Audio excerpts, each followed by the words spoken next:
We're back on November 15th, 1994. We are queuing up right now at the boat deck. We're about to take our first steps actually on the Antarctic continent. We've been in the Shetland Islands heading to the Antarctic. We are actually going to take our first steps on the continent. Scheduled today is a Zodiac trip to take a look, a sightseeing tour, and then we're going to visit Wally Herbert's hut.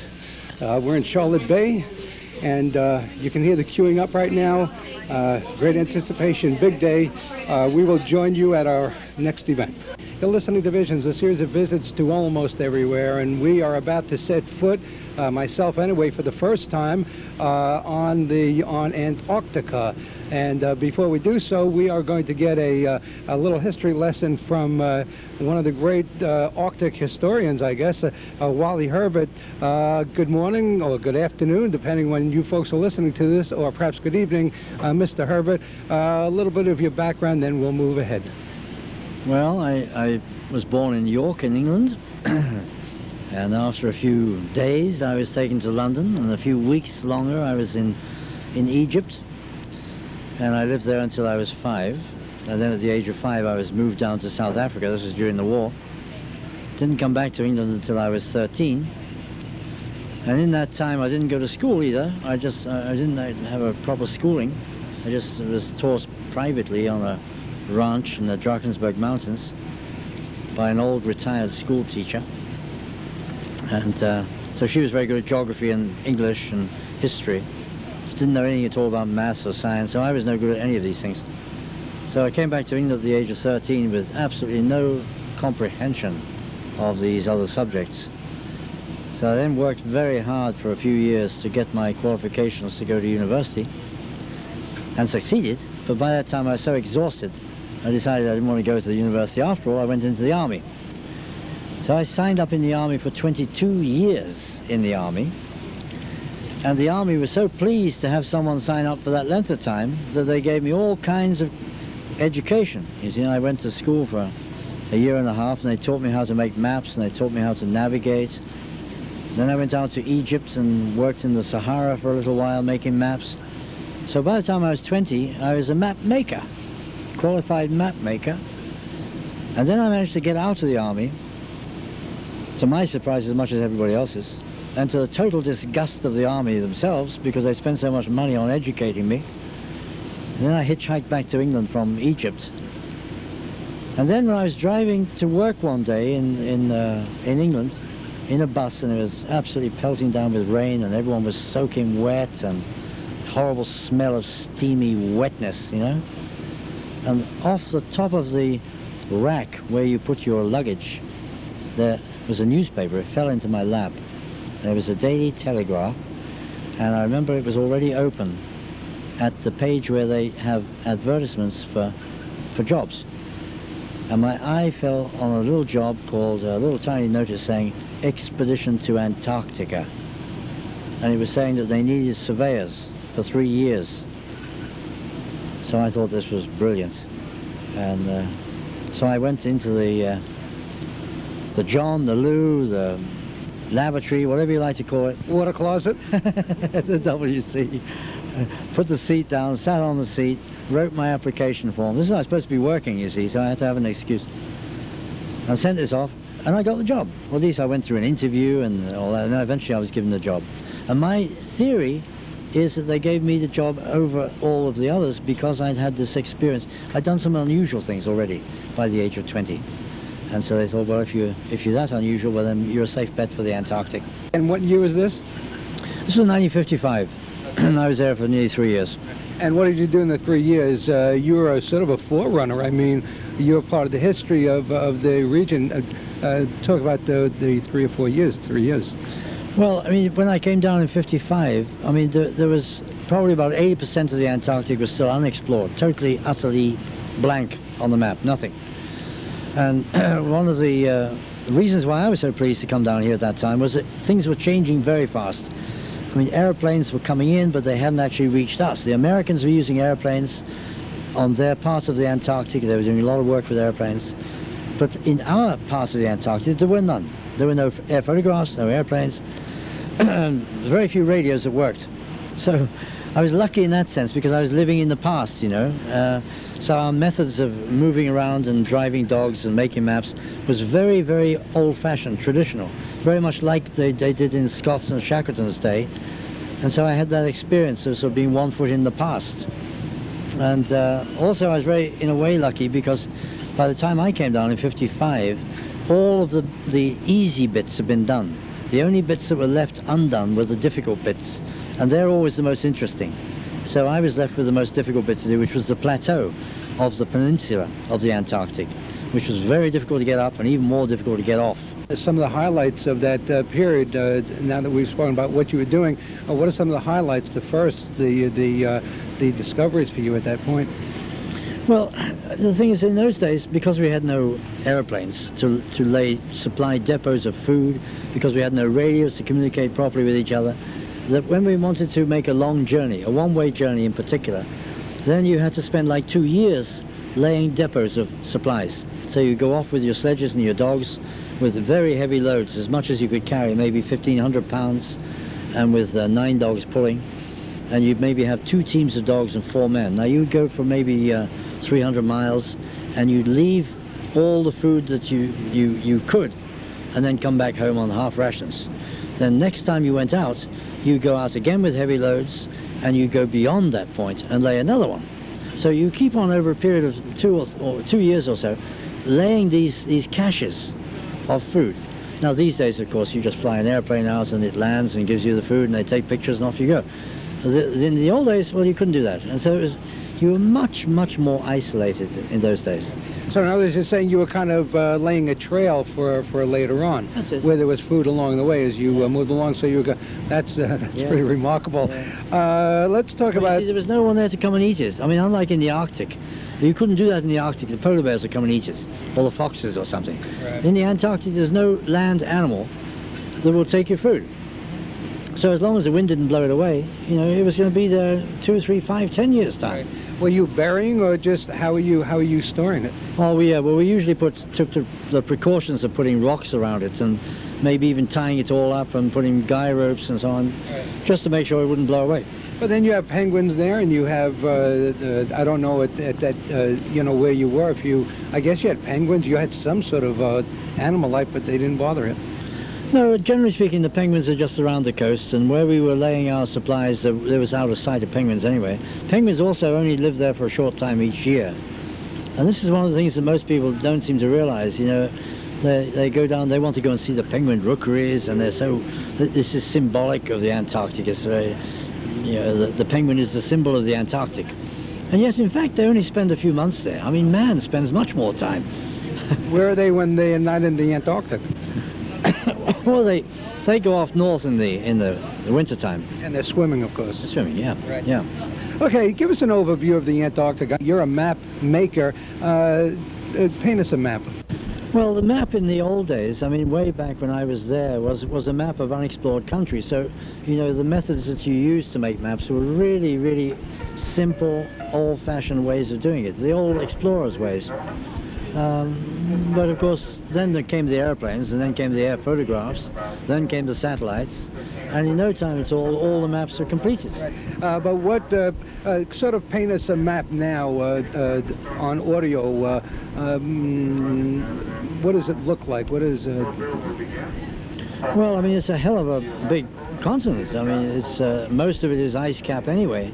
The only really interesting bits from a map maker's point of view are the mountain ranges, or the bits that stick out of the ice cap.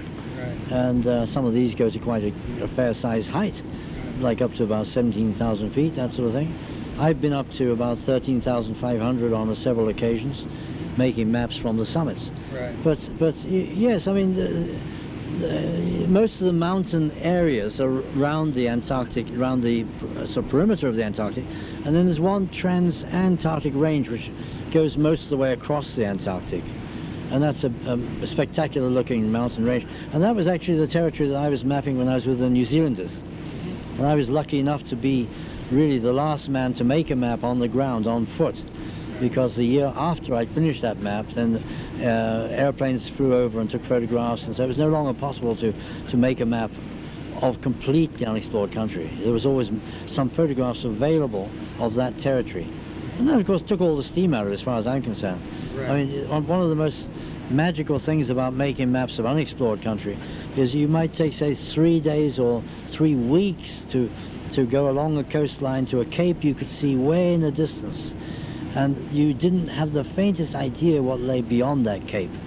Now, when you get to that cape and you round the cape, then all the land you see stretching out before you has never been seen by the human eye before.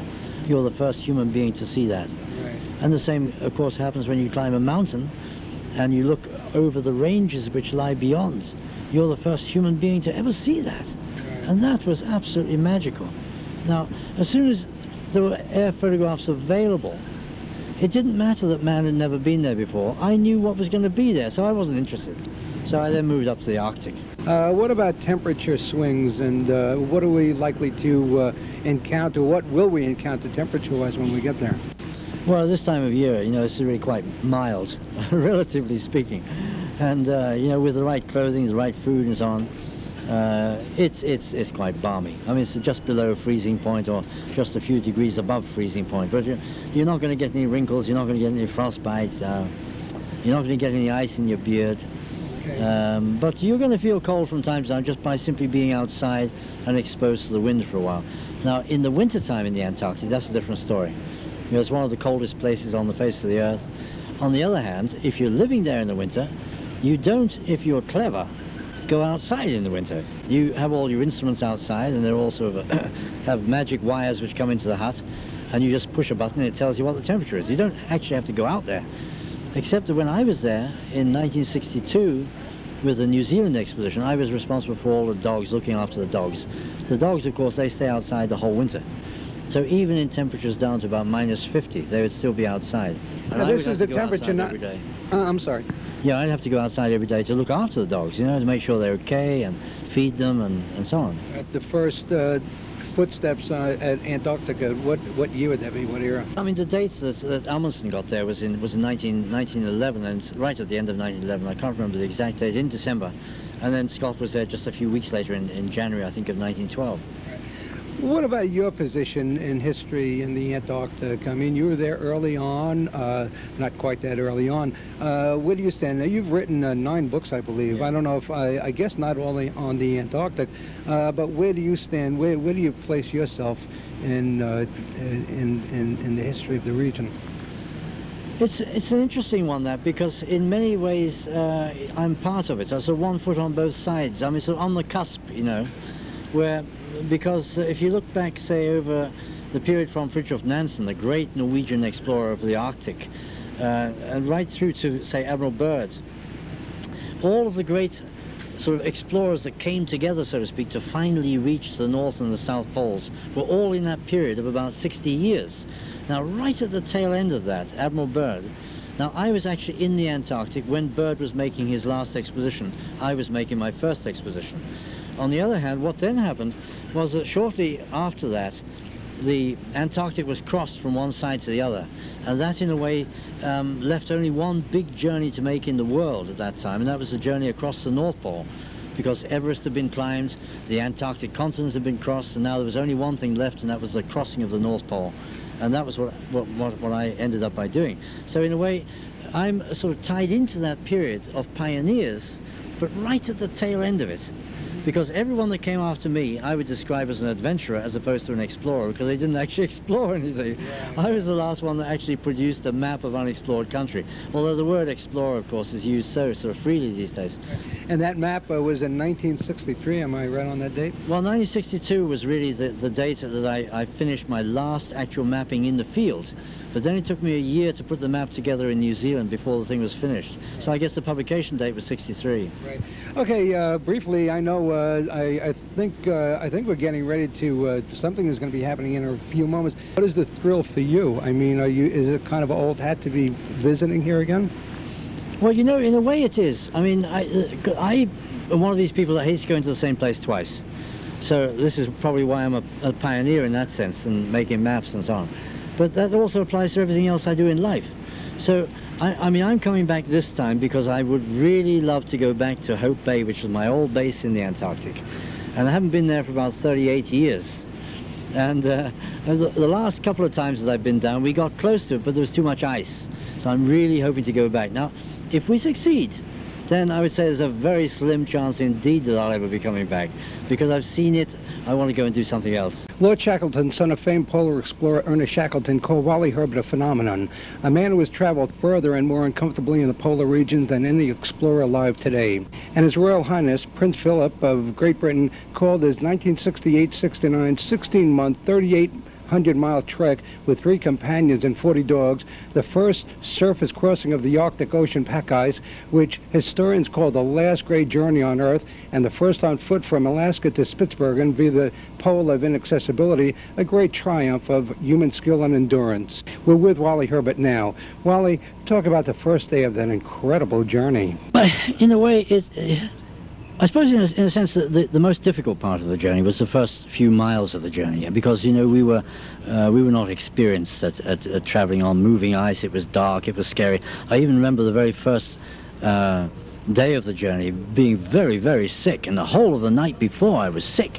And I imagine it's very similar to in World War I, when they were waiting in the trenches, you know, to have the whistle was going to blow and they were all going to run up over the parapets and go charging across no man's land. It was that kind of a thing, because you know, we had absolutely no way of knowing whether we were going to survive this journey. I mean, no one had ever attempted it before. We didn't know whether the dog food was adequate. There was no way we could turn around and come back. I mean, the first step of that journey was the first step of a journey of nearly 3,800 miles, and we had to go right the way across or die in the process, because there were no airplanes that could get to us to pull us out. And so, you know, setting off on a journey like that, you know, you're right at the leading edge, the sharp edge of exploration. You're the pioneer. I mean, no one's ever done it before. And so you have no idea at all whether you're going to survive. And that is very scary. Your work in the Arctic as opposed to your work in the Antarctic, what gives you the most satisfaction? Which of these have left the most questions in your mind? I think, in a way, the Arctic is a physically much more dangerous environment to be in, because the sea ice is moving all the time. It's dark. You travel in the dark for a lot of the year. You travel on much more dangerous glaciers.